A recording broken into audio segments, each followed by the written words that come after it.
Good afternoon, madam. Good afternoon. Good afternoon. Good afternoon. Good afternoon, ma'am. Good afternoon সবাইকে। আশা করি সবাই ভালো আছেন। সো আজকের আরো একটা নতুন ক্লাস আমরা শুরু করছি এবং টপিকটা অলরেডি আপনারা স্ক্রিনে দেখতেই পাচ্ছেন যে আজকে আমরা কোন টপিকটা শুরু করতে চলেছি। সো বেসিক্যালি আজকে আমরা ফিভারস এবং বিভিন্ন ধরনের ইনফেকশন এবং লাং ডিজিজ নিয়ে কথা বলবো।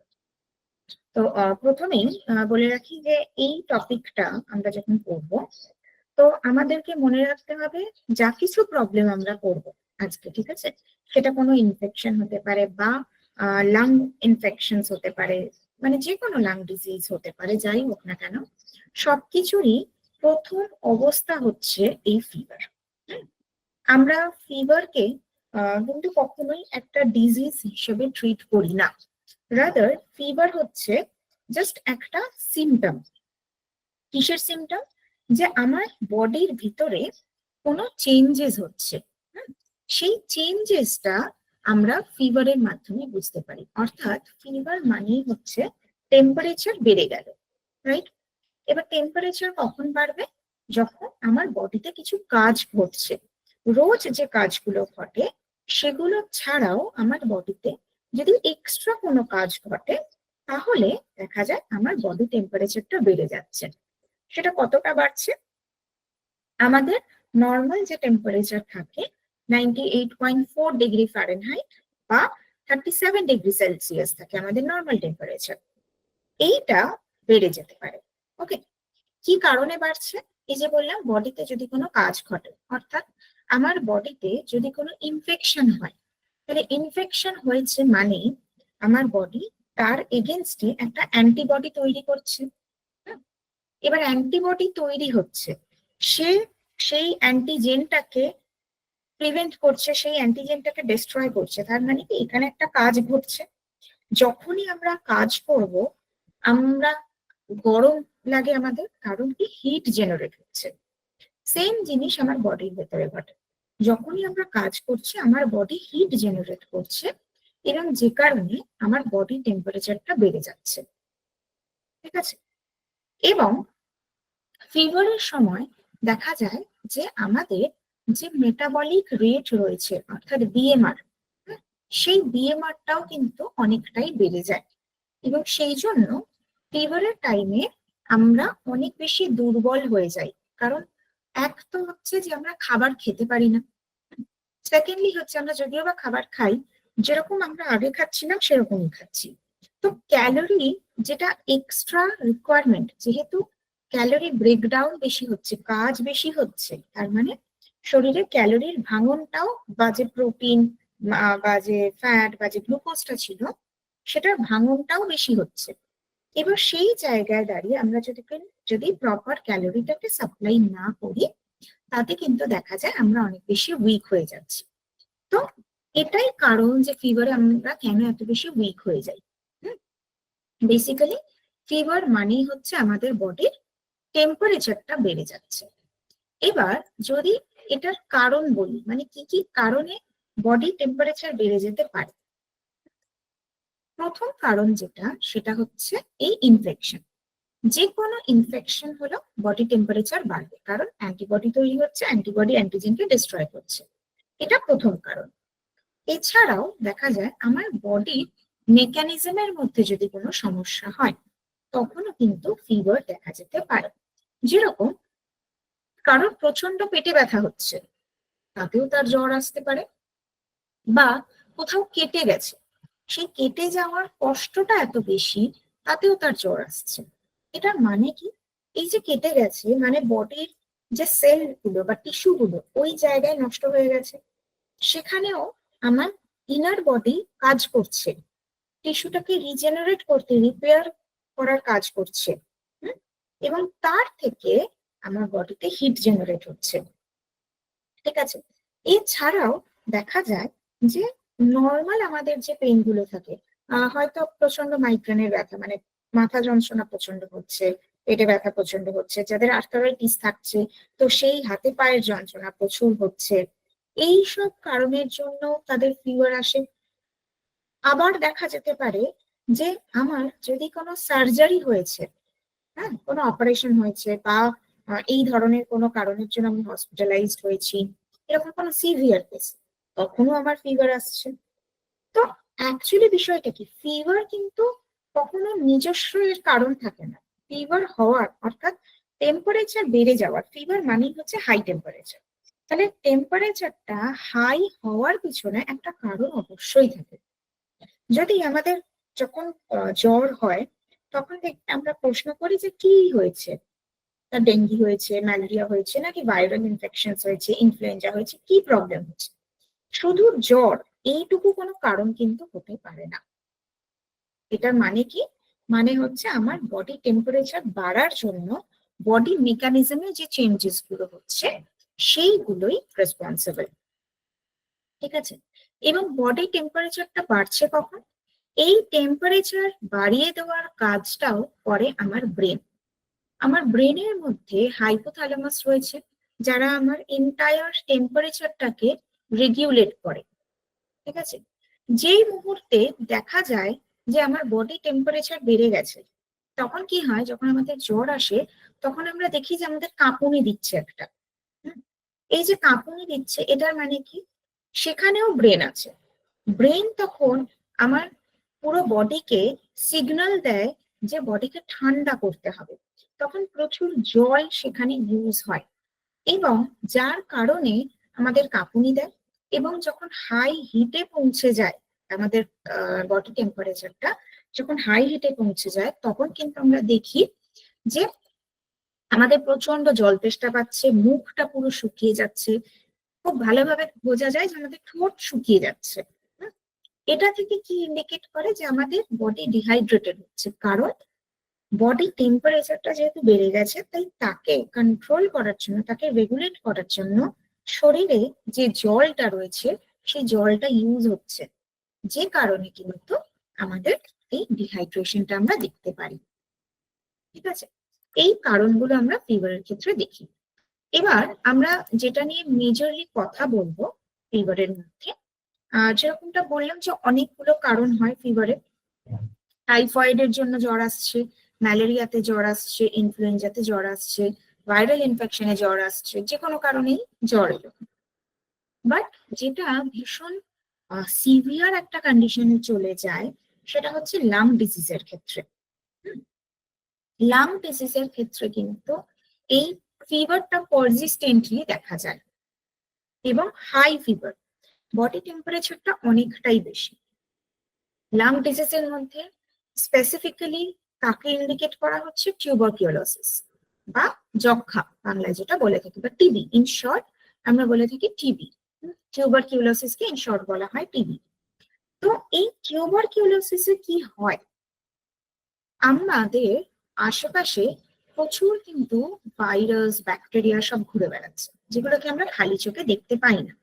এবার এই ভাইরাস, ব্যাকটেরিয়া এগুলোই কিন্তু আমাদের এই সার্ফেসেও রয়েছে, টেবিল টপে থাকতে পারে, চেয়ারে থাকতে পারে, যে কোনো জায়গায় রয়েছে। তো কোনোভাবে আমরা যদি সেখানে হাত রাখছি এবং তারপরে সেইটা আমরা আমাদের নাকে বা মুখে সেই ভাইরাসটা যদি প্রবেশ করছে, বা সেই ব্যাকটেরিয়াটা যদি প্রবেশ করে, সেটা আমার বডিকে এফেক্ট করে। এবার এক একজনের ক্ষেত্রে নিউট্রিশনাল স্টেটাস, বডির নিউট্রিশনাল স্টেটাস এক এক রকমের হয়।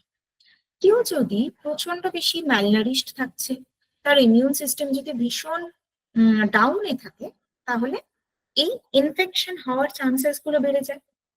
সেই ইনফেকশনস গুলোর মধ্যে একটা ইনফেকশন বা একটা ব্যাকটেরিয়া হচ্ছে মাইকোব্যাকটেরিয়াম টিউবারকিউলোসিস। এরা কি করে, এই মাইকোব্যাকটেরিয়াম টিউবারকিউলোসিসটা,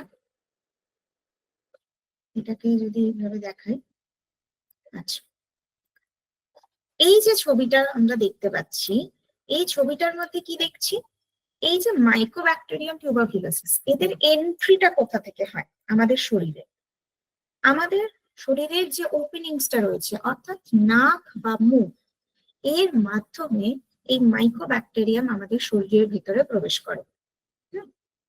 এবং ও সোজাসুজি টার্গেট করে আমাদের লাংসকে, সব থেকে বেশি এফেক্ট করে আমাদের লাংসকে। প্রায় 80% নেগেটিভ এফেক্ট আসে প্রথমে আমাদের লাংসের উপর।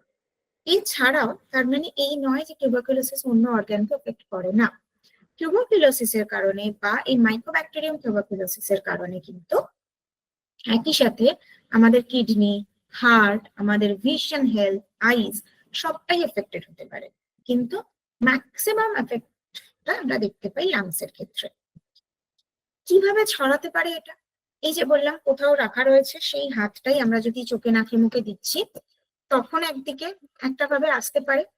এছাড়াও আমার সামনের কারোর শরীরে যদি এই টিউবারকুলোসিস ব্যাকটেরিয়াটা থাকে এবং হয়তো সেও জানে না, আমিও জানি না, তো তার হাঁচি কাশি যাই হোক না কেন, সেইটার কারণে তার মুখ থেকে যে ছোট ছোট ড্রপলেটস গুলো বেরোচ্ছে, যে ওয়াটার ড্রপলেটস গুলো আসছে, সেইগুলো যদি আমার বডিতে চলে আসে, সেই ড্রপলেটস এর মধ্যেও তো ব্যাকটেরিয়াটা রয়েছে।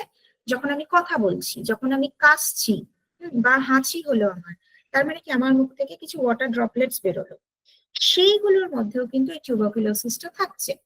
এবং সেই টিউবারকুলোসিস ব্যাকটেরিয়াটা যদি আমার সামনে বসে থাকা মানুষটার শরীরে প্রবেশ করে, তাহলে তারও কিন্তু এই প্রবলেমটা হতে পারে। সেই জন্য টিউবারকুলোসিস এই ব্যাকটেরিয়াটাকে ইনফেকশাস বলা হয়, অর্থাৎ এটা ছোঁয়াচে, যে কোনো সময় কিন্তু এটা প্রবলেম তৈরি করতে পারে। ঠিক আছে, যদি কারোর টিউবারকুলোসিস হয়ে যায় তাহলে আমরা কি দেখি, তাহলে তার প্রবলেমস কি কি হতে পারে? প্রথম প্রবলেম যেটা হয় সেটা হচ্ছে এক্সেসিভ কাফিং।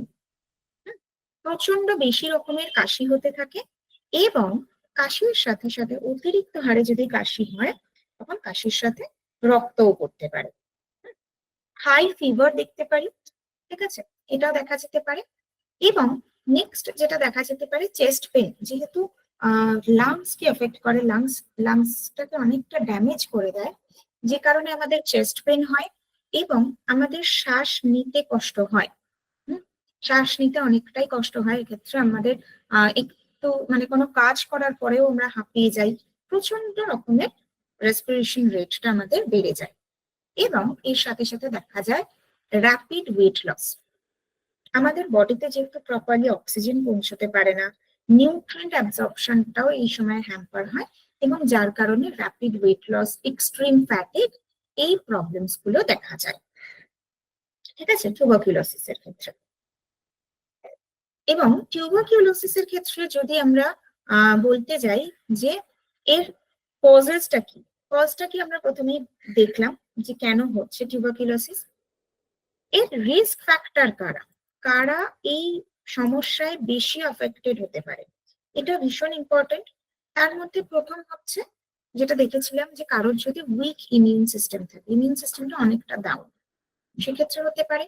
নেক্সট দেখা যায় কারোর যদি কোনো অলরেডি শরীরের মধ্যে কোনো ডিজিজ রয়েছে, ডায়াবেটিস হতে পারে, কিডনি প্রবলেম হতে পারে, লিভার ডিসঅর্ডার হতে পারে, ক্যান্সার হতে পারে, এই ধরনের কোনো ডিজিজ যদি কারোর থাকে, তখন তার বডিতে এই টিউবারকুলোসিস ব্যাকটেরিয়ার এফেক্ট হওয়াটা বেশি কমন হয়ে যায়। এছাড়াও যদি কারোর অটো ইমিউন ডিসঅর্ডার থাকে, যেরকম রিউমাটয়েড আর্থ্রাইটিস হলো, এইচআইভি হলো, এই ধরনের যত অটো ইমিউন ডিসঅর্ডার রয়েছে, সেখানে কি হয়, অটো ইমিউনিটিতে আমরা জানি যে বডির ইমিউন সেলটা ঠিক করে কাজ করে না, তারা একে অপরকে ধ্বংস করে দেয়, যার কারণে কি হচ্ছে, ন্যাচারালি আমার বডির ইমিউনিটিটা কাজ করবে না এবং ওই ব্যাকটেরিয়াটা খুব সহজে আমার শরীরকে এফেক্ট করছে। এছাড়াও দেখা যায় যারা এক্সট্রিম ডায়েট করছে, এবং ডায়েটের কারণে আগের দিন আমরা যেরকম অ্যানোরেক্সিয়া পড়ছিলাম, যে এক্সট্রিম স্টারভেশন পিরিয়ডে চলে গেছে, মানে এতটাই ডায়েট করছে যেটা তার প্রয়োজন নেই, বডি সিভিয়ারলি আন্ডার ওয়েটে চলে গেছে, প্রচন্ড ম্যালনারিশড বডি, তখনও কিন্তু এই টিউবারকুলোসিস ব্যাকটেরিয়াটা আমাদের বডিতে আসতে পারে। ঠিক আছে, এইটুকু বোঝা গেছে? এটার মধ্যে কারোর কোনো প্রশ্ন? No ma'am. Very good. আচ্ছা, এবার এইটা তো আমরা দেখলাম এক ধরনের ফিভার দেখলাম, ঠিক আছে, টিউবারকুলোসিসের ক্ষেত্রে। আমরা ফিভারকে অনেকগুলো ভাগে কিন্তু ভাগ করে নিতে পারি। তার মধ্যে মেজর যে ভাগটা আমি বলবো সেটা মধ্যে আমরা 3 ধরনের ফিভার দেখে থাকি মেজর যদি কিছু হয়। সেটা আমরা একটু নোট করেই লিখি, সুবিধা হয়।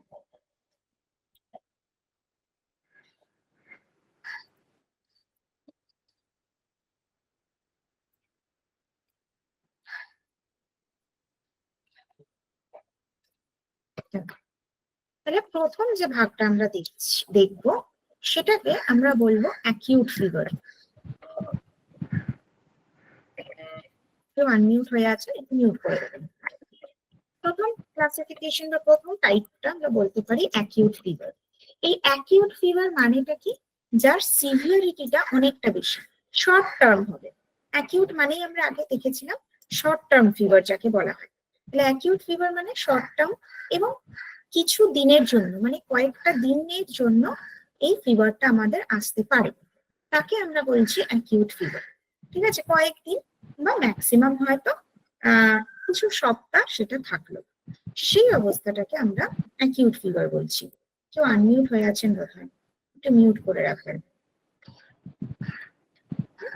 তো এই অ্যাকিউট ফিভারের মধ্যে আমরা কাকে রাখতে পারি? আমরা রাখতে পারি ইনফ্লুয়েঞ্জা ভাইরাসকে রাখতে পারি, টাইফয়েডকে রাখতে পারি, যেখানে কি হচ্ছে না খুব সিভিয়ার হয়ে যাচ্ছে, আমার বডি কন্ডিশনটা, বডি টেম্পারেচারটা অনেকটা বেড়ে যাচ্ছে।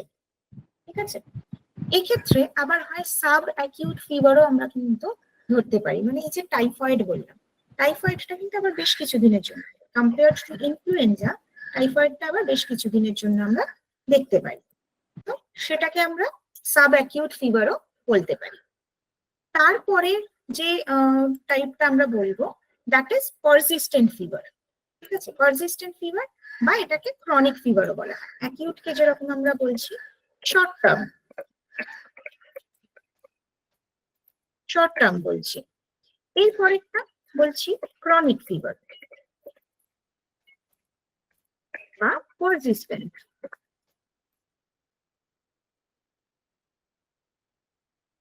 পারসিস্টেন্ট ফিভার, পারসিস্টেন্ট কথাটার মানে কি এখানে? পারসিস্টেন্ট মানে হচ্ছে যেটা অনেক দিন ধরে থাকবে। ঠিক আছে, এবং তার এমন নয় যে সিভিয়ারিটি ভীষণ ভীষণ কঠিন একটা অবস্থা, তা নয়, কিন্তু তার যে ডিউরেশনটা সেটা অনেক দিনের হবে। ঠিক আছে, সেটা more than a week, more than 2 to 3 week যদি থাকে, তাহলে সেটাকে আমরা ক্রনিক ফিভার বা পারসিস্টেন্ট ফিভার বলবো। চলতেই থাকছে ফিভারটা। এই ক্ষেত্রে আমরা এই টিবিটাকে ধরতে পারি। ঠিক আছে, এটাকে আমরা টিবি হিসেবে ধরতে পারি। এবং আরেকটা হয়, সেটাকে বলা হয় রিকারেন্ট ফিভার।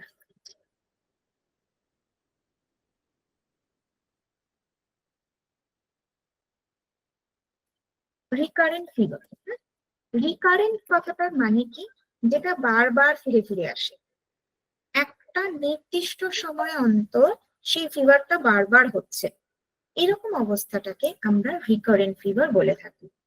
এই রিকারেন্টের মধ্যেও আবার রেমিটেন্ট একটা ফিভার, একটা ধরন হয় রেমিটেন্ট ফিভার, যেটা মোটামুটি ভাবে দেখা যায় যে আমার যে বডি টেম্পারেচারটা রয়েছে সেটা 1 ডিগ্রি 2 ডিগ্রি করে চেঞ্জ হতে থাকে, প্রত্যেক দিন একটু একটু করে বাড়ছে টেম্পারেচারটা, এরকম দেখা যায়। মেইনলি রিকারেন্ট ফিভারের মধ্যে আমরা যেটাকে ধরে থাকি সেটা হচ্ছে ম্যালেরিয়ার প্রবলেম। ম্যালেরিয়ার ক্ষেত্রে কি হয় না, একটা নির্দিষ্ট সময় অন্তর হঠাৎ করে ফিভারটা কিন্তু চলে আসে, মানে হঠাৎ করে কাঁপুনি দিয়ে জ্বর আসে, এরকম একটা সমস্যা আমরা দেখতে পাই, একে বলা হয় রিকারেন্ট ফিভার। ঠিক আছে, তো এই 3টে টাইপ আমরা ইউজুয়ালি দেখে থাকি। এগুলোর মধ্যে যদি লো গ্রেড ধরি তাহলে কিরকম, যেটা আমরা আমাদের বডি টেম্পারেচার ধরেছিলাম 98.4 ডিগ্রি ফারেনহাইট, তার থেকে যদি কিছুটা বাড়ে, অর্থাৎ 1 ডিগ্রি বাড়লো বা 2 ডিগ্রি বাড়লো, সেটাকে আমরা লো গ্রেড ফিভার বলে ধরে থাকি। এই অবস্থাটা যদি টেম্পারেচারটা প্রায় 3 থেকে 4 ডিগ্রি বেড়ে যায়, অর্থাৎ টেম্পারেচার যদি 100 অ্যাবভ হয়ে যায়, 100 ডিগ্রি ফারেনহাইট থেকে, বা 101 102 ডিগ্রি ফারেনহাইট যদি হয়ে যায়, তাহলে একে আমরা মডারেট গ্রেড হিসেবে ধরতে পারি। এবং হাই গ্রেড যে স্টেজটা, সেটা হচ্ছে যখন আমাদের ফিভারটা অনেকটা বেশি হয়ে গেছে, বডি টেম্পারেচার, অর্থাৎ 102-এরও বেশি, 103, 104 বা কখনো কখনো হয় 105 ডিগ্রি পর্যন্ত কিন্তু জ্বর উঠে যায়, সেই অবস্থাটাকে বলা হয় হাই গ্রেড ফিভার। এবং লাস্ট যে অপশনটা থাকে বা লাস্ট যে টাইপটা আমরা বলে থাকি তাকে বলা হয় হাইপার পাইরেক্সিয়া। হাইপার পাইরেক্সিয়া, এই হাইপার পাইরেক্সিয়া মানে কি, যেখানে বডি টেম্পারেচারটা প্রায় 106 ডিগ্রি ফারেনহাইটের উপরে উঠে যায়, সেই অবস্থাটাকে বলা হয় হাইপার পাইরেক্সিয়া। এই হাইপার পাইরেক্সিয়া বিভিন্ন কারণে হতে পারে। একটা তো যেরকম ভাইরাল ইনফেকশনের কারণে হতে পারে, আরেকটা হয় কোনো সেপটিকের কারণে। আমাদের ব্লাড স্ট্রিমের মধ্যে যদি কোনো সেপটিক হয়, কোনো ইনফেকশন হয়ে যায়, সেই কারণেও হতে পারে। এছাড়াও টাইফয়েড, ডেঙ্গি এই ধরনের ডিজিজগুলো বা এই ধরনের সমস্যাগুলোর ক্ষেত্রেও কিন্তু আমরা এই হাইপার পাইরেক্সিয়ার প্রবলেমটা দেখে থাকি। বাট ফিভারের ক্ষেত্রে আমরা এতদিন ধরে যে লাইফস্টাইল ডিজিজ গুলো করছিলাম, ফিভার কিন্তু is not as same as those lifestyle disease. সব ক্ষেত্রে কিন্তু আমরা ফিভারকে এরকম লাইফস্টাইল ডিজিজের সাথে তুলনা করতে পারি না। ফিভারের ক্ষেত্রে কারণ হচ্ছে একটাই, সেটা হচ্ছে আমার বডির immune system, weekend immune system. এই ইমিউন সিস্টেম উইক হয়ে যাওয়ার সাথে অবশ্যই আমাদের লাইফস্টাইল, আমাদের মেন্টাল হেলথ, আমাদের ফিজিক্যাল হেলথ জড়িত, কিন্তু ডাইরেক্টলি আমার টেম্পারেচার যে বেড়ে যাবে সেটার সাথে কিন্তু ফিভারের সম্পর্ক, মানে টেম্পারেচার যে বেড়ে যাচ্ছে এটার সাথে আমার লাইফস্টাইলের সম্পর্ক নেই। সেই কারণেই সার্জারি হলে বা কোথাও কেটে গেলে তাতেও কিন্তু আমার টেম্পারেচার রেজ করতে পারে। ওকে, এবার নেক্সট যেটা আমাকে দেখতে হবে সেটা হচ্ছে এই ফিভারটাকে আমি কিভাবে ম্যানেজ করব। যদি আমি দেখি যে জাস্ট আমাদের লাং ডিজিজের ক্ষেত্রেই যদি বলি, সেক্ষেত্রেও যদি দেখা যায় যে টিউবারকিউলোসিস, তাহলে টিউবারকিউলোসিসকে কি করে ম্যানেজ করা যায়।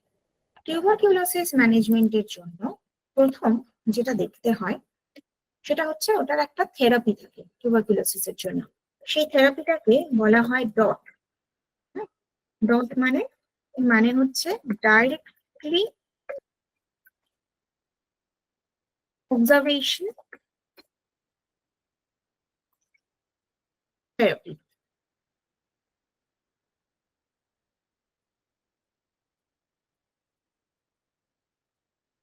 ডাইরেক্টলি অবজারভেশন ট্রিটমেন্ট বা থেরাপি আমরা বলে থাকি। ট্রিটমেন্টই বলবো আমরা ইনিশিয়ালি, ডাইরেক্টলি অবজারভেশন ট্রিটমেন্ট। এই যে ডট থেরাপিটা করা হয়, এই ডট থেরাপিতে কি করা হয়, পেশেন্টকে একটা নির্দিষ্ট সময়ের জন্য, যেরকম বলা হয় না যে কিছু কোর্স থাকে মেডিসিনের, তো সেরকম পেশেন্টকে একটা নির্দিষ্ট সময়ের জন্য কিছু কোর্সের মধ্যে রাখা হয়, কিছু মেডিসিনাল কোর্স। ফিভার বা টাইফয়েড বা টিবি এই যে প্রবলেমগুলো, এগুলো কিন্তু এমন কখনোই নয় যে শুধুমাত্র তাদের ডায়েটারি ম্যানেজমেন্টের মাধ্যমেই এটা ঠিক হয়ে যাবে। এটা একেবারেই হয় না। আমাদেরকে কি করতে হয়, তার মেডিকেল ট্রিটমেন্টও যেরকম করতে হবে, মেডিকেল ট্রিটমেন্টের সাথে সাথে এই যে ডায়েটারি ট্রিটমেন্ট বা ডায়েটারি ম্যানেজমেন্ট সেটাকে মেনটেন করতে হয়। এই মেডিকেল ট্রিটমেন্টে যখন ডট থেরাপির কথা বলছি, এটা একটা শর্ট কোর্স থাকে, কারোর ক্ষেত্রে সেটা 6 মাসের, as per the severity of the condition সেটা করা হয়, কারোর 6 মাসের, 9 মাসের বা 1 বছরেরও কিন্তু এই পুরো টোটাল কোর্সেসটা থাকে। সেখানে পেশেন্টকে কি করা হয় যে নামটার মধ্যেই তার ধরনটা বোঝা যায়, ডাইরেক্টলি অবজার্ভড ট্রিটমেন্ট, অর্থাৎ যেখানে আমরা বুঝতে পারি যে পেশেন্টকে একটা রেগুলার মনিটরাইজেশনের মধ্যে রাখা হচ্ছে। ঠিক আছে, তাকে একটা প্রপার অ্যান্টিবায়োটিক্স দেওয়া হচ্ছে, সেই অ্যান্টিবায়োটিক্সটা হয়তো প্রথম 2 থেকে 3 মাস সেই অ্যান্টিবায়োটিকটা কন্টিনিউ হলো, তারপরে আবার তাকে রিভিজিট করতে হবে এবং তারপরে আবারও এরকমই কিছু একটা মেডিসিনস দেওয়া হচ্ছে, যেটা হয়তো আরো 2 থেকে 3 মাস বা 4 মাস অব্দি কন্টিনিউ করতে হলো। তো এই ধরনের বেশ কিছু মেডিকেল ট্রিটমেন্ট এই ডট থেরাপির মধ্যে করা হয়, ডাইরেক্টলি অবজার্ভড ট্রিটমেন্টের মধ্যে। এবার নেক্সট যেটা দেখা যায় সেটা হচ্ছে ম্যানেজমেন্ট, ডায়েটারি ম্যানেজমেন্ট কিভাবে করা হয়। ডায়েটারি ম্যানেজমেন্টের জন্য একটা ফিভার পেশেন্টের বা আমি যদি বলি একজন টিবি পেশেন্টের জন্য ডায়েটারি ম্যানেজমেন্ট কি করতে হয়, তাহলে প্রথম হচ্ছে তার হাই ক্যালোরি ডায়েট। ঠিক আছে, সেই হাই ক্যালোরি ডায়েটের মধ্যে অবশ্যই করে এক্সেস প্রোটিন থাকবে এবং তার সাথে ক্যালোরি থাকবে বা কার্বোহাইড্রেট থাকবে, কিন্তু সেটা ফ্যাট থেকে আসবে না। কারণ এই মুহূর্তে ফ্যাটকে ডাইজেস্ট করাটা কিন্তু অনেকটাই ডিফিকাল্ট পেশেন্টের পক্ষে। তাই তার এই হাই ক্যালোরিটা সাপ্লাই করতে হবে অবশ্যই তার যে প্রোটিন যুক্ত খাবার এবং তার সাথে কার্বোহাইড্রেট যুক্ত খাবার। এই প্রোটিন যুক্ত খাবারের মধ্যে অ্যানিমাল প্রোটিনও রাখা যেতে পারে, প্লান্ট প্রোটিনও রাখা যেতে পারে, কিন্তু অ্যানিমাল প্রোটিনের ওপরেই শুধুমাত্র ডিপেন্ডেন্ট হওয়া যাবে না। কারণ অ্যানিমাল প্রোটিনের যেহেতু কোয়ান্টিটিটা কম থাকে, তাই তার যে প্রোটিনের চাহিদা সেটা পূরণ করা সম্ভব নয়। এবং এই অবস্থায় অর্থাৎ টিবি পেশেন্টের জন্য হাই প্রোটিন ডায়েটের দরকার হয়, যেখানে প্রোটিনটা তার কন্ডিশন অনুযায়ী প্রায় আমরা এই যে হাই প্রোটিন ডায়েটটা বলছি,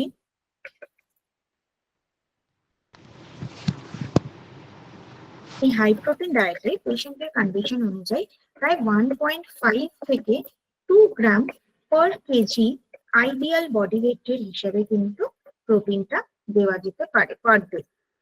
অর্থাৎ একটা প্রচন্ড হাই প্রোটিন ডায়েট কিন্তু ডিমান্ড করে এবং সেখানে তার ফুড প্যাটার্নটাও যেরকম ডিপেন্ড করছে সেরকম কিছু প্রোটিন বেসড সাপ্লিমেন্টসও তাকে দেওয়া হয়ে থাকে। এই সবকিছু মিলিয়ে তার হাই প্রোটিনের ডিমান্ডটা ফুলফিল করা হয়। এরপরে যেটা আসে সেটা হচ্ছে মিনারেলস এর ক্ষেত্রে, মিনারেলস বা ভিটামিনস এর ক্ষেত্রে। তো কিছু বলছেন? কোনো প্রশ্ন আছে কারোর? ওকে, এরপরে যেটা আসে মাইক্রোনিউট্রিয়েন্টস এর ক্ষেত্রে বা মিনারেলস এর ক্ষেত্রে। মাইক্রোনিউট্রিয়েন্টস এর ক্ষেত্রে যেটা ভীষণ ইম্পর্টেন্ট রোল প্লে করে সেটা হচ্ছে ভিটামিন সি। ঠিক আছে, ভিটামিন সি এখানে দরকার হচ্ছে তার ইমিউন সিস্টেমটাকে বুস্ট আপ করার জন্য এবং এই যে সেলগুলো ক্ষতিগ্রস্ত হয়েছে সেই সেলগুলোকে আবার রিভাইভ করার জন্য ভিটামিন সি এর দরকার হচ্ছে। ভিটামিন সি এর সাথে সাথে দরকার হয় ভিটামিন বি কমপ্লেক্স। কারণ আমরা প্রথমেই দেখেছি যে একটা হাই ক্যালোরি ডায়েট রিকোয়ার। এবারে এই হাই ক্যালোরি তখনই সম্ভব হবে যখন আমার খাবারের মধ্যে বি কমপ্লেক্স ভিটামিনস গুলো থাকবে। ক্যালোরি কনভার্সনটা তখন পসিবল হবে যখন বি কমপ্লেক্স ভিটামিন থাকবে। সেই জন্য বি কমপ্লেক্স ভিটামিনটা ইম্পর্টেন্স রয়েছে। এরই সাথে দেখতে হয় ভিটামিন এ। ঠিক আছে, ওই তিনটে ভিটামিনের উপরে বিশেষ নজর দিতে হয়, ভিটামিন এ বি সি। ঠিক আছে, এবার যদি আমরা চলে আসি মিনারেলস এর ক্ষেত্রে, মিনারেলস এর ক্ষেত্রে আয়রন, আচ্ছা ফলিক অ্যাসিড এবং বি12 তো বি কমপ্লেক্সেই পেয়ে যাচ্ছি।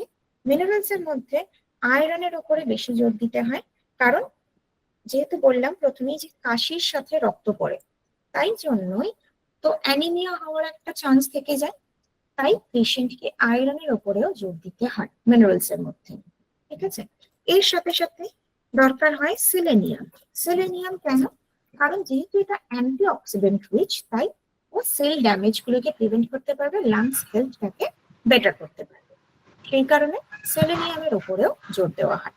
ঠিক আছে, তো এই টোটালটা থাকছে আমাদের টিবি পেশেন্টের জন্য একটা প্রপার ডায়েটারি প্রিন্সিপাল। ওকে, এইটুকু বোঝা গেছে? এটুকুর মধ্যে কারোর কোনো প্রশ্ন? No ma'am.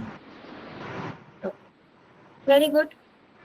আচ্ছা, এরপরে আমি যদি ইন জেনারেল ফিভারের কথা বলি, ঠিক আছে, যার যেই প্রবলেমই থাকুক না কেন, যে কারণেই ফিভার হয়েছে, সেটা ভাইরাল ইনফেকশন হতে পারে, মানে টাইফয়েড হতে পারে, ইনফ্লুয়েঞ্জা হতে পারে, বা কোনো সেপটিক ফিভার হতে পারে, যে কোনো প্রবলেমই হোক না কেন, তার জন্য আমরা যখন ডায়েটারি প্রিন্সিপালটা সেট করছি সেখানেও আমাদেরকে হাই ক্যালোরি রাখতে হয়।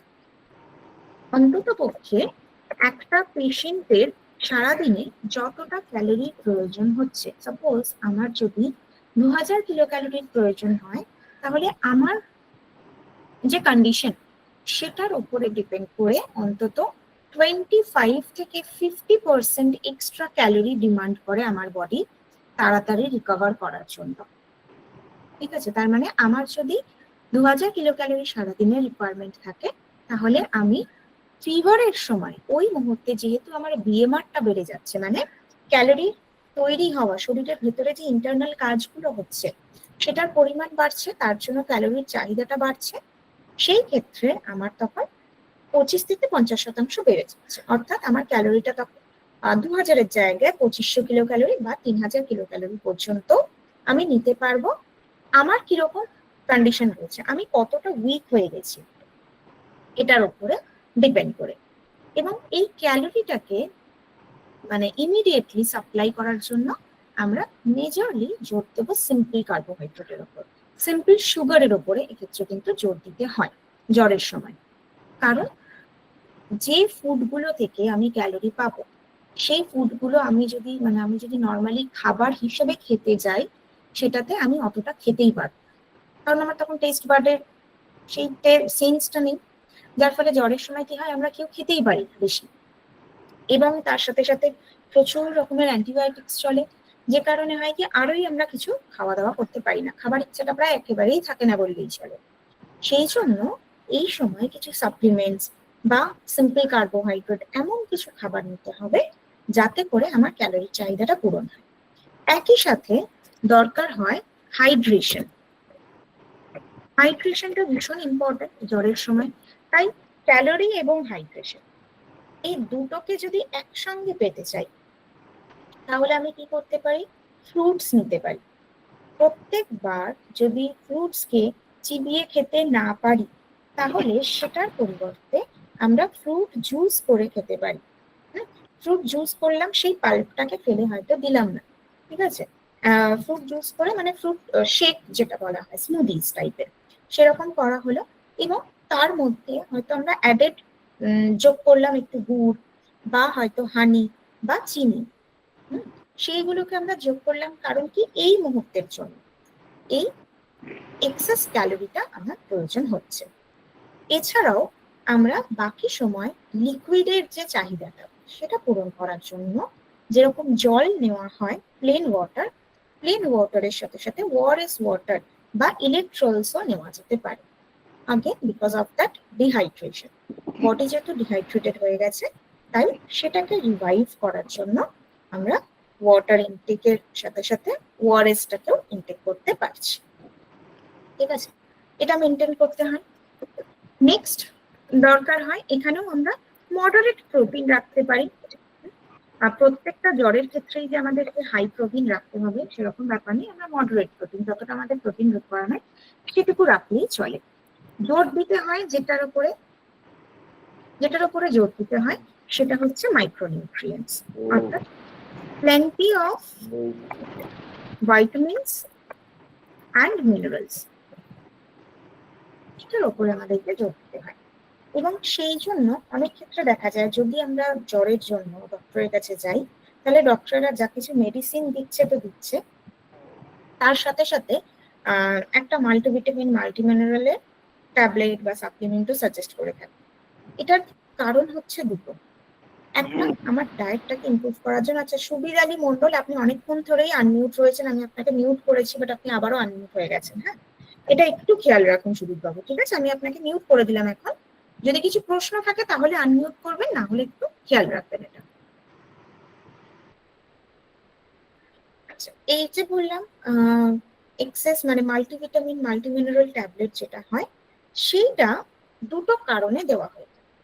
একটা কারণ হচ্ছে আমার ডায়েটারি প্র্যাকটিসটাকে ইমপ্রুভ করার জন্য, আমার নিউট্রিশনাল স্টেটাসটাকে ইমপ্রুভ করার জন্য। কারণ হতেই পারে আমি আমার খাবারের মধ্যে থেকে সমস্ত ভিটামিন মিনারেলস পাচ্ছি না, এবং সম্ভবও হয় না সেটা, বিশেষ করে যেহেতু জ্বরের সময় খাওয়ার ইচ্ছা থাকে না, তাই সেটা সম্ভব হয় না, সব ভিটামিন মিনারেলস একসাথে পেয়ে যাবো সেটা হয় না। তাই জন্য মাল্টিভিটামিন মাল্টিমিনারেলসটা দেওয়া হলো। সেকেন্ড কারণ কি থাকে, এই যে জ্বরের সময় যে প্রচুর অ্যান্টিবায়োটিক্স চলছে, সেই অ্যান্টিবায়োটিক্স গুলো আমার শরীরে গিয়ে কিন্তু এই নিউট্রিয়েন্ট অ্যাবজর্পশনটাকে হ্যাম্পার করে।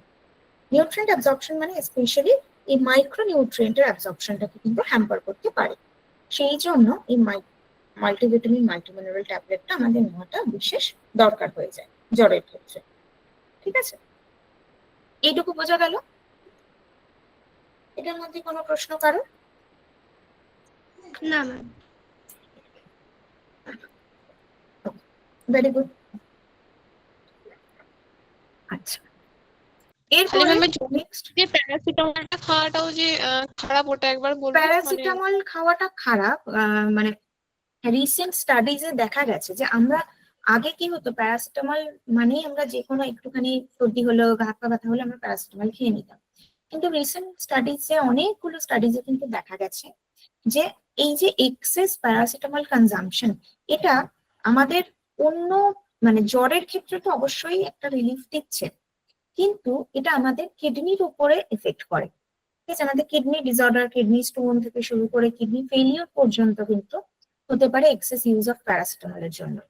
সেই জন্য যতটুকু প্রয়োজন আমরা ততটুকুই নেব, এবং তার জন্যই আমাদের ডায়েটারি ম্যানেজমেন্ট করা, যাতে করে আমাদের মানে ইমিউন সিস্টেমটা যদি খারাপ থাকে তবেই তো আমার এই ফিভারের সমস্যাটা আসবে।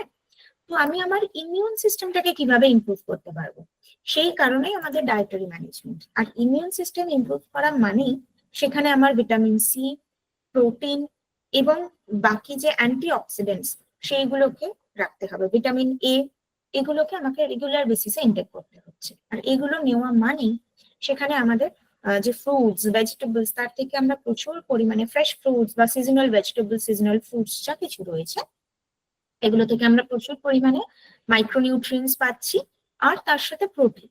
এই দুটোর কম্বিনেশন যখন আমরা রাখবো, তখনই কিন্তু আমাদের ইমিউন সিস্টেমটাকে আমরা বেটার করতে পারবো। এবং যে কারণে কোভিড পিরিয়ডে আমরা এই জিনিসগুলো অনেক শুনেছিলাম যে প্রোটিন, ভিটামিন সি, এগুলোর উপরে যে কতটা জোর দিতে হয় এবং এগুলো যে কতটা প্রয়োজন, সেটা আমরা কোভিড এর সময় থেকে মোটামুটি ভাবে অনেকে মানে প্রায় সবার কাছে এটা পরিচিত হয়ে গেছে। তো কারণটা হচ্ছে এটাই, যে কোনো ইনফেকশন আমাকে তখনই অ্যাটাক করবে বা আমার সিভিয়ারিটিটা তখনই বাড়বে যখন আমার ইমিউনিটিটা কম থাকবে। ওকে, বোঝা গেল এটা? Okay ma'am. নেক্সট এবারে আরো একটা লাং ডিসঅর্ডারের কথা বলবো, সেটা হচ্ছে অ্যাজমা। অ্যাজমার ক্ষেত্রে দেখা যায় এটা কিন্তু কোনো লাইফস্টাইল ডিসঅর্ডার নয়, বা এটার অ্যাজ সাচ ডায়েটারি ম্যানেজমেন্ট কিছু নেই। ঠিক আছে, অ্যাজমাটাও অনেকটাই আমরা ওই অটো ইমিউন ডিসঅর্ডারের মতন ধরে নিই, যেটা আমার বডিতে ইনবর্ন তৈরি হচ্ছে। কি কারণে? যদি আমার কোনো অ্যালার্জি থাকে, যে কোনো বিষয়ে আমার যদি অ্যালার্জি থাকে, আমার বডির যে ইমিউন সিস্টেম, এটা সবসময় চেষ্টা করে যা আমার বডির জন্য ভালো নয়, যেটা আমার বডি টলারেট করতে পারছে না, তাকে কিভাবে শরীরের ভেতরে প্রবেশ করা থেকে বাধা দিতে পারে। তার জন্যই আমাদের স্কিন যেরকম রয়েছে, একই রকম ভাবে আমাদের শরীরের ভেতরেও রয়েছে মিউকাস, মিউকাস মেমব্রেন। এই যে আমাদের যখন আমরা দেখি যে কোনো কিছু আমাদের নাকে যদি একটা ধুলো ঢুকে যায়, আমাদের হাঁচি হয়, এটার কারণও কিন্তু আমাদের ইমিউনিটি। আমাদের ইমিউন সেলস গুলো, আমাদের যে বডির ইমিউন সিস্টেম রয়েছে, ও হাঁচির মাধ্যমে ওই যে আনওয়ান্টেড যে বডি গুলো আমার শরীরের ভিতরে এসেছিল সেটাকে বের করে দেয়।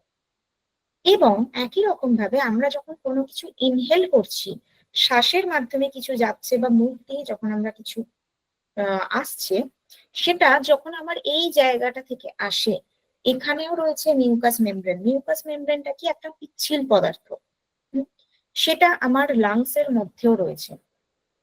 তো এই ধুলো বালি এই ধরনের জিনিসগুলো কি হয়, ওগুলো যখন আমার লাংসের যে পাইপটা রয়েছে, যেটা ওয়াইন্ড পাইপ রয়েছে, তার মধ্যে দিয়ে যখন লাংসে আসার চেষ্টা করে, সেই যে পাইপের মধ্যে যে মিউকাস মেমব্রেনটা, ওই মিউকাস মেমব্রেনটা ওই ধুলো বালি এই জিনিসগুলোকে আমার লাংসের মধ্যে প্রবেশ করতে বাধা দেয়। তার ফলে কি হয়, মিউকাস মেমব্রেনটা নিজেরা নিজেদের যে কোয়ান্টিটি সেটাকে বাড়াতে থাকে।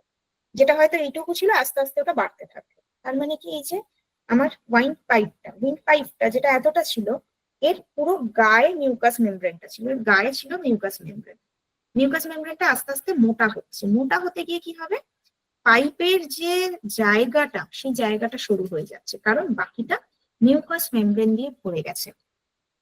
এর ফলে কি হলো, ওই ধুলোবালিটা তো আমার শরীরে প্রবেশ করলো না, আমার লাংসে প্রবেশ করলো না। কিন্তু অ্যাজমার ক্ষেত্রে আমরা কি দেখি, কাশি হয় বারবার, হাঁচি হচ্ছে বা শ্বাস নিতে কষ্ট হচ্ছে, এই প্রবলেমগুলো কেন হয় এটা?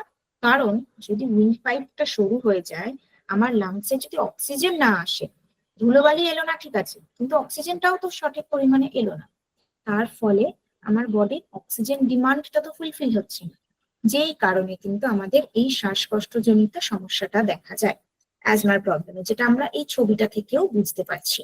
মিউকাস মেমব্রেনের মাঝের যে জায়গাটা সেটা আগে এতটা চওড়া ছিল, যখন সেটা কোনো কিছু প্রোটেক্ট করতে চাইছে, প্রিভেন্ট করতে চাইছে, তখন মিউকাস মেমব্রেন পুরো জায়গাটা জুড়ে হয়ে গেল, তার ফলে মাঝখানের যে অংশটা সেটা কতটুকু হয়ে গেছে, এটাকে আমরা ইনফ্ল্যামেশনও বলে থাকি। আমাদের যে ব্রঙ্কিয়াল টিউবটা রয়েছে সেটার ইনফ্ল্যামেশন বলে থাকি। এটার কারণে কি হচ্ছে, লাংসটা বারবার স্কুইজ করছে, বারবার স্কুইজ হচ্ছে আর ছাড়ছে, বাট স্টিল সে অক্সিজেনটা পাচ্ছে না। ঠিক আছে, এবার এইরকম অবস্থা যদি কারোর থাকে, তাহলে তাদের আলাদা করে ডায়েটরি ম্যানেজমেন্ট কিছু বলা হয় না, বিকজ অ্যাজমাটার কারণ কি, আমার বডি সেটাকে নিতে পারছে না, আমার বডির সাথে সে পরিচিত নয়, তাই জন্য আমার কাশি হচ্ছে, হাঁচি হচ্ছে।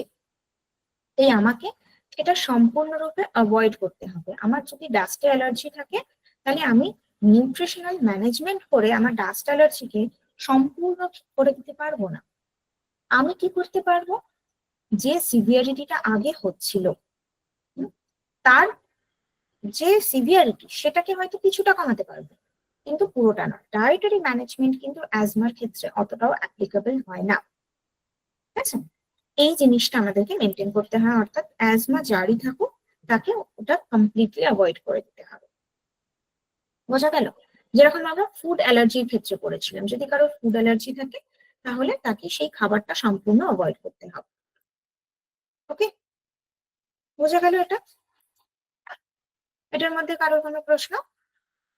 ম্যাম তাহলে অ্যাজমা নন কিউরেবল ডিজিজের মধ্যে আমরা ধরে নিতে পারি? একেবারেই এটা নন কিউরেবল। সেই কারণে দেখবেন যাদের অ্যাজমার প্রবলেম রয়েছে তাদেরকে মানে ইনহেলারটা রাখতেই হয়, যদি খুব সিভিয়ার স্টেজে যায় ইনহেলারের ব্যবস্থাটা কিন্তু সবসময় তাদেরকে রাখতে হয়।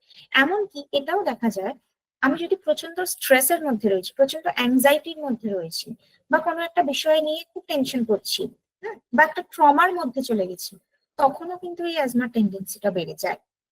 ঠিক আছে, তো এইগুলো পুরোটাই আমরা বলতে পারি যে লাইফস্টাইল ডিসঅর্ডার শুধু নয়, এটা সম্পূর্ণ একটা অটো ইমিউন ডিসঅর্ডারের মধ্যে আমরা বলতে পারি। এবং এমন নয় যে আমার আগে কখনো অ্যাজমা ছিল না হঠাৎ করে হয়েছে, এরকমটা নয়।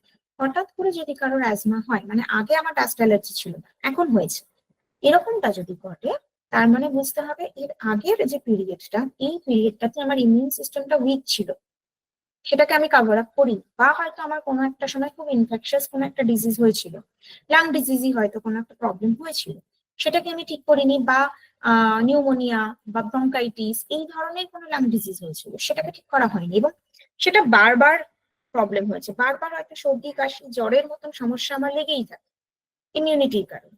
তার জন্য বডি ওটা নিজে থেকে তৈরি করে নেয়, তার নিজস্ব একটা ইমিউন সিস্টেম বডি তৈরি করে নেয়। ঠিক আছে, ক্লিয়ার হলো এটা? বলছি যে ম্যাম তাহলে হাঁপানিটা কেন হয়, ওই প্রপারলি হাঁপানি অক্সিজেনটা সেম যেতে সেম, পারছে না বলে? হাঁপানিটাই অ্যাজমা। আচ্ছা আচ্ছা, না হাঁপানিটাকেই বলছিলাম আমরা যে অ্যাজমা কেন বলে। হয়। কেনর কারণটাই তো বললাম। হ্যাঁ, অক্সিজেনটা যেতে পারে না বলে হয়, তাই তো? একেবারে অক্সিজেন যেহেতু আমাদের লাংসের মধ্যে পৌঁছচ্ছে না যতটা প্রয়োজন, 1 মিনিটে যতটা অক্সিজেন প্রয়োজন ততটা অক্সিজেন আমার লাংসে পৌঁছচ্ছে না।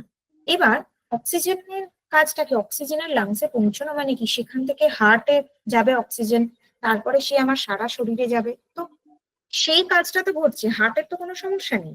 হার্ট তখন কি করবে, যে ডিঅক্সিজেনেটেড ব্লাডটা লাংসে এসেছিল, সে তো তখন লাংসে যতটা অক্সিজেন রয়েছে পুরোটাকেই নিয়ে নেওয়ার চেষ্টা করবে না, তো যার ফলে আমাদের অক্সিজেন শর্টেজ হবে এবং আমাদের বারবার আমাদের শ্বাস নেওয়ার পরিমাণটা বেড়ে যাবে, যেটা হাঁপানি বলছেন। শ্বাস নেওয়ার পরিমাণটা বেড়ে যাচ্ছে কারণ আমরা বেশি বেশি করে অক্সিজেন চাইছি। ঠিক আছে? Okay ma'am. আচ্ছা, লাং ডিজিজের এই প্রবলেমটা তো বললামই। আচ্ছা, এখানে একটা টার্ম আমরা খুব ইউজ করি, সেটা হচ্ছে সিওপিডি। সিওপিডি মানে কি? Chronic obstructive pulmonary disease. অর্থাৎ যেখানে অবস্ট্রাকটিভ মানে অবস্ট্রাকশন আসছে, অর্থাৎ কোনো বাধা সৃষ্টি হচ্ছে। পালমোনারি মানে আমাদের লাংসের মধ্যে অক্সিজেন আসার যে পথটা, সেখানে যদি কোনো বাধা সৃষ্টি হয়, সেই অবস্থাটাকে আমরা বলে থাকি সিওপিডি বা ক্রনিক অবস্ট্রাকটিভ পালমোনারি ডিজিজ, যেটা আমরা ব্রঙ্কাইটিসের ক্ষেত্রে বা অ্যাজমার ক্ষেত্রে দেখে থাকি, বা কারোর যদি সিভিয়ার স্টেজ অফ নিউমোনিয়া থাকে সেক্ষেত্রেও কিন্তু আমরা এই প্রবলেমটা দেখে থাকি। এবং দীর্ঘদিন ধরে যদি কারোর এরকম হতে থাকে, তখন কিন্তু আমাদের লাংসের যে মাসেলটা সেটাও উইক হয়ে যায়, কারণ লাংস তো অতিরিক্ত কাজ করছে না, বারবার আমরা রেসপিরেটরি রেট বাড়ছে মানে লাংসের উপরেও এক্সট্রা প্রেশার পড়ছে। তো এভরিডে বেসিসে যদি এগুলো চলতে থাকে, তখন আমাদের লাংসের উপরেও সেই প্রেশারটা পড়ে। এটা প্রথম জিনিস। নেক্সট, ডায়েটারি ম্যানেজমেন্টের ক্ষেত্রে আরেকটা জিনিস খুব ইম্পর্টেন্টলি দেখা হয়, যাদের এই সিওপিডির প্রবলেম রয়েছে তাদের ডায়েটের মধ্যে যেন এমন কোনো ফুড না থাকে যেটা কার্বন ডাই অক্সাইডের পরিমাণকে বাড়িয়ে দিতে পারে। যেরকম ওই কোল্ড ড্রিঙ্কস, সোডা বা প্যাকেটের যে এনার্জি ড্রিঙ্ক গুলো হয়, হ্যাঁ, মার্কেটে যে এনার্জি ড্রিঙ্ক গুলো পাওয়া যাচ্ছে সেগুলো যদি থাকে, তাহলে কিন্তু আমাদের বডিতে কার্বন ডাই অক্সাইডের পরিমাণটা বেড়ে যেতে পারে। তো সেই ধরনের খাবারগুলোকে বন্ধ রাখতে হয়। Secondly, exercise, heavy activity. যাদের সিওপিডির প্রবলেম রয়েছে তাদের ক্ষেত্রে কিন্তু কখনোই হেভি অ্যাক্টিভিটি করা উচিত নয়। কারণ হেভি অ্যাক্টিভিটি, আপনি যখন হেভি এক্সারসাইজ করছেন, তার মানে, বা বাড়ির কাজও যদি আমি ধরে নিই, আমি কোনো যোগব্যায়াম করছি না, কোনো জিম করছি না, কিছু করছি না, নর্মাল আমার সারাদিনের যা কাজ, সেই কাজগুলো যদি অনেক বেশি হার্ড হয়, অনেক বেশি স্ট্রেনাস হয়, সেটাও কিন্তু আমার জন্য একই রকম ডেঞ্জারাস হবে, কারণ সেখানেও আমার অতিরিক্ত অক্সিজেনের প্রয়োজনীয়তা রয়েছে। ঠিক আছে? ওকে, নেক্সট, মোটামুটি আমরা যে নিউট্রিয়েন্টস গুলো রয়েছে, নিউট্রিয়েন্টস গুলো আমরা অলরেডি দেখে নিয়েছি, যে ঠিক কি কি নিউট্রিয়েন্টস আমাদের দরকার হচ্ছে লাং ডিজিজের ক্ষেত্রে। যেরকম প্রোটিন কেন দরকার হচ্ছে, যেহেতু মাসেল ওয়েস্টিং অনেক বেশি হচ্ছে, তাই সেটাকে রিগেইন করার জন্য আমাদের প্রোটিনের প্রয়োজনীয়তা বাড়ছে। এর সাথে ফ্যাটের ক্ষেত্রে, যদি ফ্যাটের কথা, মানে ফ্যাট নিতেই হয়, যেহেতু ফ্যাট ছাড়া আমরা চলতে পারবো না, তাই যদি ফ্যাট নিতেই হয় তাহলে আমরা শুধুমাত্র ওমেগা-3, ওমেগা-6 অর্থাৎ যেগুলো আনস্যাচুরেটেড ফ্যাটি অ্যাসিডস, সেগুলোর উপরেই বেশি ডিপেন্ড করবো। এর মধ্যে হেলদি অপশন হিসেবে আমরা নাটসকেই রাখবো, বিভিন্ন ধরনের নাটস। এটা যেরকম আমাকে হাই ক্যালোরি দেবে, সেরকমই হাই প্রোটিন দেবে, আয়রন দেবে, এবং এই আনস্যাচুরেটেড ফ্যাটটাকে প্রোভাইড করবে। সেই জন্য নাটস গুলোকে আমরা বেশি করে যাদের এই সিওপিডি বা লাং ডিজিজের যারা পেশেন্ট, তাদের ডায়েটের মধ্যে রাখবো। যদি সেটাকে অনেকক্ষণ ধরে চিবিয়ে না খাওয়া যায়, তাহলে স্মুদি ফর্মে তাদেরকে ওটা দিতে হবে, একদম ব্লেন্ড করে উইদাউট স্ট্রেনিং সেই ফুডটা কিন্তু আমরা তাদেরকে দিতে পারি। ফাইবারের ক্ষেত্রে যদি কারোর অ্যাজমার প্রবলেম থাকে, তাহলে তাদের ডায়েটটাকে আমরা হাই ফাইবার করতে পারি, কারণ কি, বডির ডিটক্সিফিকেশনের জন্য। তাতে কি হবে, বডির ডিটক্সিফিকেশন প্রসেসটা ইজি হবে। সেই জন্য আমি তাদের ডায়েটটাকে হাই ফাইবার করবো। এবার হাই ফাইবারের মধ্যে কি আছে, কি কি ফুড আমরা হাই ফাইবারে নিতে পারি, দ্যাট উই অল নো। এরপরে নেক্সট কিছু ভিটামিন মিনারেলস এর কথা যদি বলি, তাহলে ভিটামিন মিনারেলস এর মধ্যে যেগুলো কালার রয়েছে, ন্যাচারাল কালার রয়েছে, এরকম ফুড গুলোকে আমরা ইনটেক করবো। ন্যাচারাল ফ্রুটস, যেগুলো সিজনাল ফ্রুটস, সেগুলোকে আমরা রাখবো। যে কোনো লাল ধরনের খাবার, অর্থাৎ যার মধ্যে লাইকোপিন রয়েছে, সেই খাবারগুলোকে আমরা আমাদের ডায়েটে রাখার চেষ্টা করব। যেরকম আপেল হতে পারে, এছাড়াও আমরা যদি পাকা পেঁপে বলি, সেটা হতে পারে, টমেটো হতে পারে, তো বেদানা হতে পারে। এই ধরনের খাবারগুলোকে, বা চেরিকে রাখা যায়, ক্র্যানবেরি বা ব্লুবেরিজ, এগুলোকে যদি রাখা যায়, সেটাও কিন্তু আমার ডায়েটের জন্য ইকুয়ালি ইম্পর্টেন্ট। আর তার সাথে যেটা করতে হয় সেটা হচ্ছে সানলাইট এক্সপোজার। আমরা ভিটামিনের চ্যাপ্টার পড়ার সময়ও দেখেছিলাম যে ভিটামিন ডি যেরকম আমাদের বোন হেলথকে স্ট্রং করতে হেল্প করছে, একই রকম ভাবে আমাদের ইমিউনিটিতেও সাহায্য করে। তাই জন্য Sunlight exposure is also very important. এবং আবারও একই কথা যে যদি কারোর সিওপিডির প্রবলেম থাকে বা অন্য কোনো লাং ডিজিজের প্রবলেম থাকে এবং সে যদি অ্যানিমাল ফুড নেয় তাহলে অ্যানিমাল ফুড সে নিতে পারে, কিন্তু সেই অ্যানিমাল ফুডের মধ্যে major focus should be on eggs and small fish. অন্য কোনো কিছুর উপরে বলা হচ্ছে না, মানে মিল্ক বা আদার মিল্ক প্রোডাক্টস সেগুলোর কথা নয়, কারণ অনেক সময় তাতেও কিন্তু আমার বডির অ্যাসিডিক পিএইচটা বেড়ে যেতে পারে। সেই জন্য আমরা যদি নর্মালি যে ডিম এবং মাছ এই দুটোর উপরে বেশি করে ফোকাস করব। ঠিক আছে, এইগুলো বোঝা গেল? এত অব্দি ক্লিয়ার হয়েছে সবার? হ্যাঁ ম্যাম। ম্যাম অক্সিডেটিভ স্ট্রেস মানে? অক্সিডেটিভ স্ট্রেস মানে আমার সেলের মধ্যে যখন অক্সিজেনটা প্রপারলি পৌঁছচ্ছে না তখন আমার সেলগুলো তো ড্যামেজ হতে শুরু করে, সেই অবস্থাটাকে অক্সিজেনের দহন হয়ে যায়, তখন অক্সিজেনটা ইউটিলাইজ হতে পারে না, সেই অবস্থাটাকে বলা হয় অক্সিডেটিভ স্ট্রেস, যে কারণে সেল ড্যামেজ হতে পারে। এবং সেলের যে মানে নিউক্লিয়াসের মধ্যে যে ইলেকট্রনস গুলো থাকে সেই ইলেকট্রনস গুলো সবসময় পেয়ার হিসেবে থাকে, জোড় হয়ে থাকে, মানে জোড়া জোড়া হিসেবে থাকে আর কি। তো সেটা যদি একটা জোড় ভেঙে যায়, ওর দুটো চারটে আটটা এরকম ভাবে থাকে, তো সেই রকম জায়গায় যদি বিজোড় সংখ্যায় হয়ে যায় তার মানে ওই সেলটা ড্যামেজ হতে শুরু করবে। এই ইলেকট্রনের যে পেয়ারটা যে আনপেয়ার হয়ে যাচ্ছে এটার কারণ হচ্ছে আমার সেলের মধ্যে যখন প্রপারলি অক্সিজেন ইউটিলাইজেশন হয় না। ঠিক আছে, আচ্ছা এরপরে যদি আমরা অ্যাডেড কিছু গাইডলাইন্স বলি ফিভারের ক্ষেত্রে বা লাং ডিজিজের ক্ষেত্রে, যেটাই বলি না কেন, এই সবটাতেই আমরা একটা গাইডলাইনকে মাথায় রাখতে পারি, সেটা হচ্ছে অ্যান্টি ইনফ্লামেটরি বেনিফিট দেবে যেগুলো। অ্যান্টি ইনফ্লামেটরি বেনিফিটের মধ্যে আমরা প্রথম রাখতে পারি হার্বাল টিকে, যেটা এক তো যদি আমার লাং ডিজিজ হয় তাহলে আমার একটু রিলিফ দেবে, একটা কমফোর্টেবল ফিল করব, আমি কমফোর্ট ফিল করব ওই গরম গরম টিটা যখন আমি সিপ করছি। এবার সেই হার্বাল টি এর মধ্যে কি থাকতে পারে? তুলসী পাতা, বাসক পাতা, তার সাথে লবঙ্গ, আদা, এলাচ, এই সমস্ত কিছুকে একসঙ্গে দিয়ে আমি যদি সেই জলটাকে ভালোভাবে ফুটিয়ে নিই, যতটা পরিমাণ যদি মানে 2 কাপ নিই সেটাকে ভালোভাবে ফুটিয়ে তার হাফ পোর্শন মানে 1 কাপ করে নিয়ে সেটাকে যদি আমি সিপ করি মানে চায়ের পরিবর্তে, তাহলে এটা আমার বডিতে একটা অ্যান্টি ইনফ্লামেটরি বেনিফিট দেয়। ঠিক আছে, এটা একটা হলো হার্বাল টি এর ক্ষেত্রে। আরেকটা করা যায় সেটা হচ্ছে টারমারিক টি। টারমারিক অর্থাৎ হলুদের, কাঁচা হলুদেরও কিন্তু ভীষণ ভালো অ্যান্টি ইনফ্লামেটরি বেনিফিট থাকে, কারণ কাঁচা হলুদের মধ্যে আমরা পাই কারকিউমিন, যে কারণে হলুদের রংটাই যে ইয়েলো কালার যেটা সেটা কিন্তু আসে কারকিউমিন থেকে। এই কারকিউমিনটা যেরকম অ্যান্টি ইনফ্লামেটরি বেনিফিট দেয় তেমনই অ্যান্টি ক্যান্সারাস বেনিফিটও দেয়।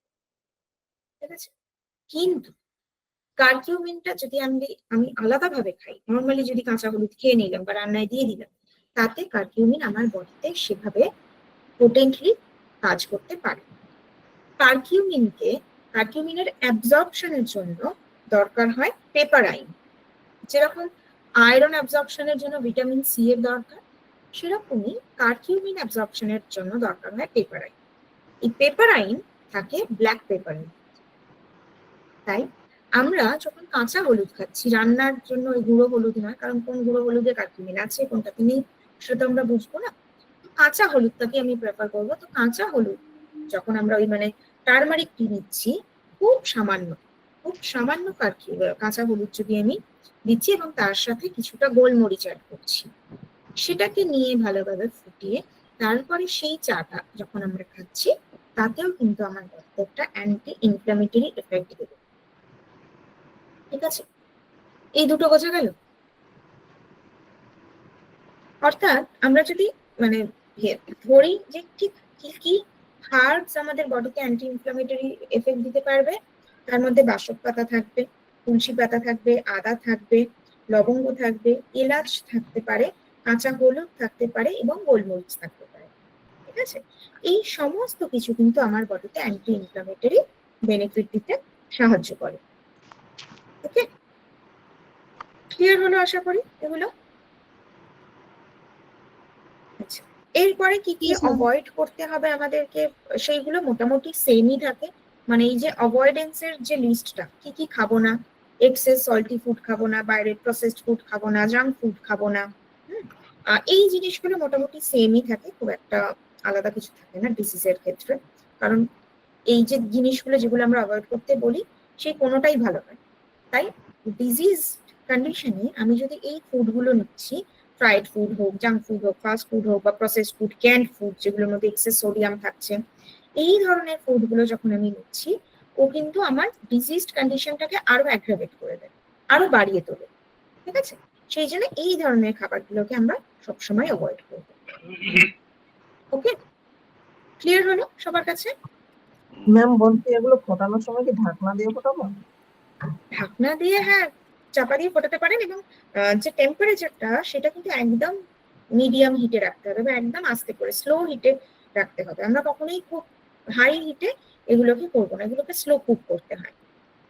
ঠিক আছে, স্লো কুক করে খুব আস্তে আস্তে করে এর যে এক্সট্রাক্টটা, তবেই সেটা এক্সট্রাক্টটা কিন্তু এই জলটার মধ্যে আসবে।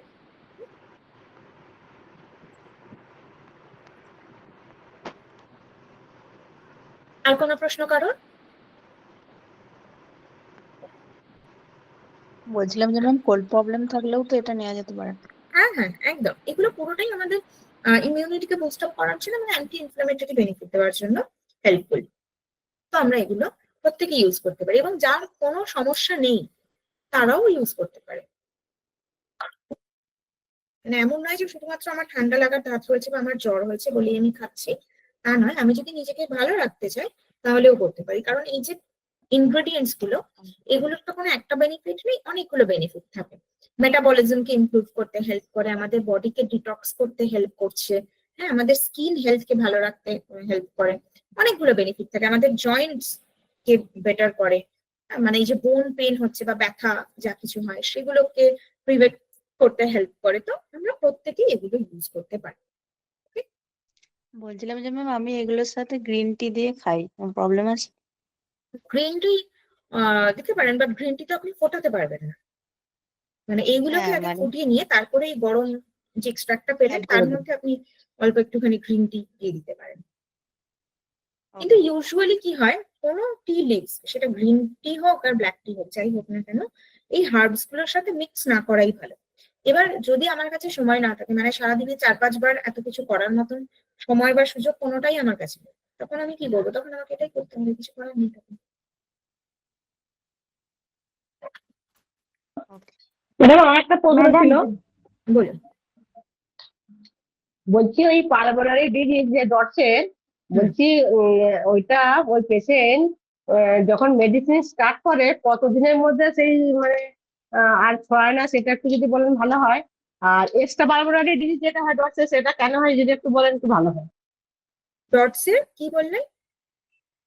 ডটসের পালমোনারি দুটো ভাগ আছে। ডিজিজের যে মেডিসিনসটা, হ্যাঁ সেটা হ্যাঁ, পেশেন্টের একটা কন্ডিশনের পেশেন্টের, উপরে ডিপেন্ড করে। ঠিক আছে, হ্যাঁ সেটা স্টার্ট করা হলো তো এটা পালমোনারি ক্ষেত্রে, সেটা ধরুন ওটা তো ছোঁয়াচে রোগ, একজন কাছে অন্য জায়গায় সেটা ছড়ায়।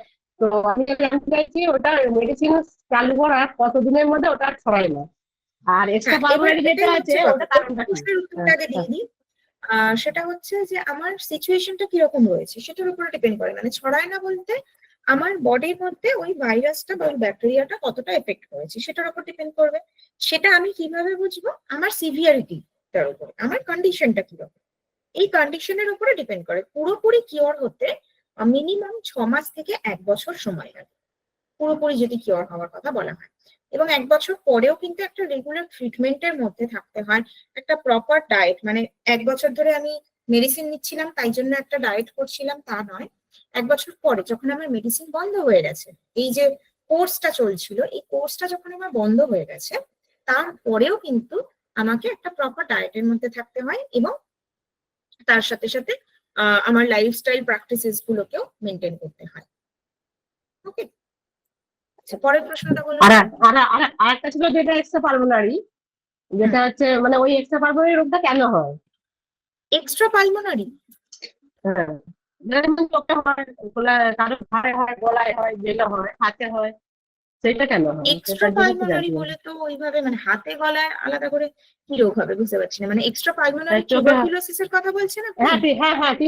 টিউবারকুলোসিস দুটো তো ভাগ এক্সট্রা আছে, একটা পালমোনারি পালমোনারি একটা টিউবারকুলোসিস, হ্যাঁ হ্যাঁ ওই যে বললাম যে এই যে ব্যাকটেরিয়া 80% এফেক্ট করছে আমাদের লাংসকে, কিন্তু বাকি অর্গান গুলোকেও এফেক্ট করে। ঠিক আছে, সেই বাকি অর্গান গুলোকে যে এফেক্ট করছে সেগুলোর মধ্যে আমাদের হার্ট, কিডনি এইগুলো জড়িত থাকে। তো সেই ক্ষেত্রে আমরা মানে এক্সট্রা পালমোনারি টিউবারকুলোসিস বলতে টিউবারকুলোসিসেরই একটা পার্ট, ওটা ওই ব্যাকটেরিয়ার কারণেই হয়েছে, টিবির জন্যই হয়েছে।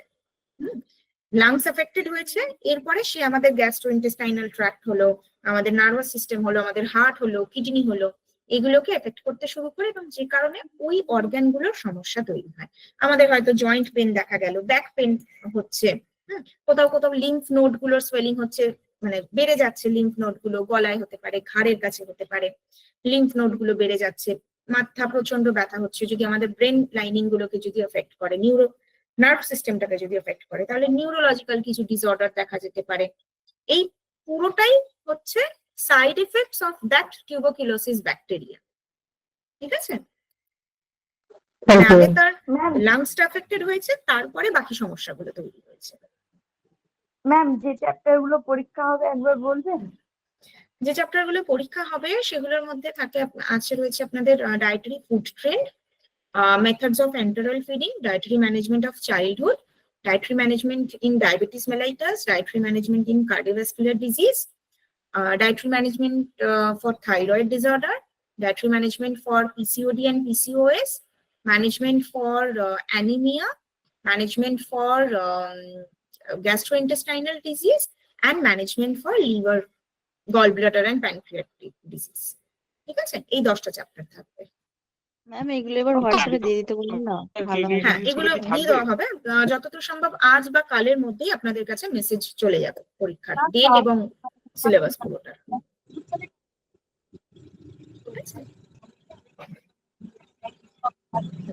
আর কোনো প্রশ্ন এটা থেকে, এই টপিকটা থেকে?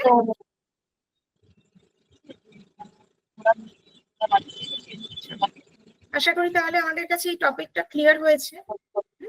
তাহলে এরপরে আমাদের হয়তো হার্ডলি আর একটাই হয়তো টপিক বাকি থাকবে, সেটা আমরা করে নেব, নিয়ে আমরা লিভার ডিজিজের রিভিশন করবো নেক্সট উইকে। ঠিক আছে, তার আগে আপনারা একবার মানে যখন লিভার ডিজিজ করবো নেক্সট উইকে, মানে নেক্সট যেদিন আপনাদের ক্লাস রয়েছে সেদিনকে তো আমরা রিমেনিং টপিকটা করব, এবং তারপরে আমরা একটা একটা করে রিভিশন শুরু করব। এবং তার মধ্যে লিভার ডিজিজটা যেহেতু করবো, লিভার ডিজিজের পিডিএফটা অলরেডি আছে আপনাদের কাছে, সেটা একবার খুব ভালো করে গো থ্রু করতে হবে। এবং তার সাথে যে ভিডিওটা আপনারা পেয়েছেন লিভার ডিজিজের, বিনীতা ম্যাম আপনাদের যেটা করিয়েছেন, সেটাও আরেকবার ভালো করে দেখবেন। তারপরে গিয়ে আমরা রিভাইজ করবো, কারণ আমরা রিভিশন করবো, আমরা কিন্তু নতুন করে সমস্ত কিছু আবার পড়াগুলো বুঝবো না। তো সেই কারণে যেটা হয়ে গেছে সেটাকে আগে ভালোভাবে দেখে নেবেন, তার মধ্যে থেকে যেগুলো যেগুলো প্রবলেম মনে হচ্ছে সেগুলো আমরা আরেকবার করে ক্লিয়ার করবো। ঠিক আছে, ক্লিয়ার হলো সবার কাছে সবটা? Yes ma'am. ম্যাম বললাম যে টাইফয়েড কি curable disease? Typhoid curable, typhoid একটা ইনফেকশাস ডিজিজ, কিন্তু এটা অ্যাবসলিউটলি কিউরেবল একটা ডিজিজ। ম্যাম দিয়ে ওনাকে ঠিক করা যেতে পারে? কোনটা দিয়ে? শুধু ডায়েটারি ম্যানেজমেন্ট দিয়ে ঠিক করা যাবে না। যে ইনফেকশাস ডিজিজ যেগুলো হয়ে যায় না, ইনফেকশাস ডিজিজ গুলোকে শুধুমাত্র ডায়েটারি ম্যানেজমেন্ট করে ঠিক করা যায় না, কারণ ডায়েটারি ম্যানেজমেন্টে কখনো অ্যান্টিবায়োটিক্স থাকে না। আর ইনফেকশাস ডিজিজ মানে আমাকে বডিকে আলাদা করে অ্যান্টিবায়োটিক দিতে হবে, সেই জন্য ওগুলো শুধু ডায়েটারি ম্যানেজমেন্ট করলে হয় না। কিন্তু মেডিসিনাল ট্রিটমেন্ট তখনই কাজ করবে যখন আমার ডায়েটারি ম্যানেজমেন্ট আমি প্রপারলি করতে পারবো। বুঝা গেল? তখন তো ম্যাম প্যারাসিটামল নিতেই হবে। হ্যাঁ, ওটা এমার্জেন্সি কন্ডিশন, আমরা সেটাকে যেন অভ্যেস না করে ফেলি, আমাদের সেটাই দেখা দরকার। আর অভ্যেস করে ফেললেই মুশকিল। যেটা যাদের লিভার ডিজিজ হয়, তাদের লিভার ডিজিজ বা কিডনি ডিজিজ যাদের হচ্ছে প্যারাসিটামলের জন্য, কেন হয়? কারণ মানে তারা আর কি মানে একটুখানি হয়তো সর্দি কাশি হলো প্যারাসিটামল খেয়ে নিল, কিন্তু কেন হচ্ছে তার এই প্রবলেমটা, কেন তার গা হাত পায়ে ব্যথা হচ্ছে সেটা আইডেন্টিফাই করে না, এবং তার কারণে সমস্যাগুলো আরো জমতে থাকে। কিন্তু এই প্রবলেমটাকে, রুট কজটাকে আমাদের আইডেন্টিফাই করতে হবে। আমার যদি সর্দি কাশি হচ্ছে, বারবার সর্দি কাশি হচ্ছে, বারবার আমার দেখছি আমার জ্বর আসছে বা গা হাত পা ব্যথা হচ্ছে, তার মানে আমাকে বুঝতে হবে আমার ইমিউনিটিটা কম আছে। তাহলে সেটাকে আমি ইমপ্রুভ করবো। প্যারাসিটামল খেয়ে নিলাম, আজকে খেয়ে নিলাম, কাল সকালবেলা উঠে আবার আমি সুস্থ, আমি নর্মাল আমার কাজকর্ম সবই করতে পারছি, ঠিক আছে। আবার যদি আবার এরকম কোনোদিন সমস্যা হয় আবার খেয়ে নেবো, আবার সুস্থ হয়ে যাবো। তো এই চটজলদি সলিউশনটা না করে আমরা যদি রুট কজটাকে অ্যানালিসিস করি, যেই কারণে আমরা প্রত্যেকটা কেসে, প্রত্যেকটা ডিসঅর্ডারের ক্ষেত্রে আমরা রুট কজটার ব্যাপারে আগে জেনেছি, তো রুট কজটাকে যদি আগে আইডেন্টিফাই করি তাহলে এই সমস্যাটা আর হবে না আমাদের, ঠিক আছে। দাদা এই বিষয়ে আমি একটা কথা বলতে চাই। বলছি ওই বলুন। যে আমি জানি না কোন কোন দিদি বলছেন যে কিছু হলেই প্যারাসিটামল খাওয়া, আমরা প্যারাসিটামল খাওয়াটা মোটেই পছন্দ করি না, আর খাওয়াটাও ঠিক নয়। যে দিদি বলছেন ওনাকে একটু তার উদ্দেশ্যে একটু বলতে চাইছি যে জ্বর না, হলে পরে এখানে আমরা এখানে যেহেতু আলাদা করে কেউ বলছে না, ইউজুয়ালি হ্যাঁ, এটা দেখা হ্যাঁ, যায়। যদি একটু হ্যাঁ, সার্ভে করা ওটা যায়, ঠিক আছে, তাহলে হ্যাঁ, সার্ভে করলেই দেখা যায় যে মানুষের একটা টেন্ডেন্সি রয়েছে এক্সেস হ্যাঁ, প্যারাসিটামল খেয়ে নেওয়ার। হ্যাঁ, এবার আমরা, ওইটা না ধরুন খেয়ে আপনারা যারা এখানে রয়েছেন, হ্যাঁ, তারা এবার জানেন যে না, আমরা ডায়েটারি ম্যানেজমেন্ট করেও নিজেদেরকে ঠিক করতে পারি, কিন্তু সবাই তো সেটা জানে না।